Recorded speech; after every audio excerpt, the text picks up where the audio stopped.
昆仑魔国鬼母的棺椁即将要被摸金三人组打开。在这一刻，魔国鬼母发出奇异的变化，一瞬间声波的范围在迅速扩张，甚至在声波所到之处也出现了细微的波动。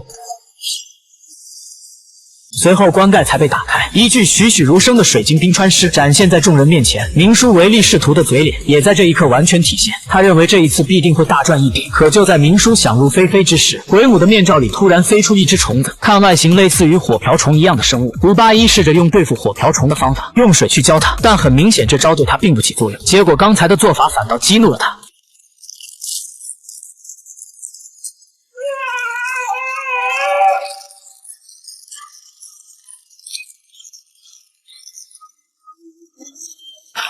看到同伴的惨死，其余人马上躲到上一层，用衣服暂时挡住缺口，确保安全。可不出意外的话，意外马上就要发生。由于刚才声波微妙的波动，导致上面的雪山产生雪崩，而9层妖塔又处于4座雪山当中的最低处，一旦倒灌，他们同样是必死无疑。千钧一发之际，胡八一回想起刚才在下面时看到墙壁有重修过的痕迹，那可能是他们逃生的唯一希望。于是他只身犯险，再次回到下面。这时的虫子已经虎视眈眈，恭候他多时了。而胡八一也换了策略，嘴含一口白酒，上演了一把口吐烈火的绝技。可悲剧的是，这一招也丝毫没有伤到虫子。走投无路的胡八一拿起长枪，在虫子靠得最近时，果断开枪，一下子彻底将它击碎。但危机并没有就此终结，雪崩产生的压力迫使石块掉落，砸中鬼母。转眼间，更多的虫子从鬼母尸体里飞出，一只就这么难对付了。现在这么多，那领盒饭还不是迟早的事。危机时刻，雪莉杨喷出化冰用的姜汁，你还别说，虫子遇上姜汁就如同遇上杀虫剂一般，很快就一个个掉落。可眼下的情况不允许他们庆祝。经过大家合力的挖掘，发现墙的后面果真别有洞天。最后大家抓住时机，在倒塌的最后一刻逃了出去。然而9层妖塔的下面才是魔国鬼母真正的主殿，而魔国鬼母必定和金菊女王有着密切的联系。接下来摸金三人组会到达传说中的恶罗海城，在这里他们会体验到前所未有的诡异。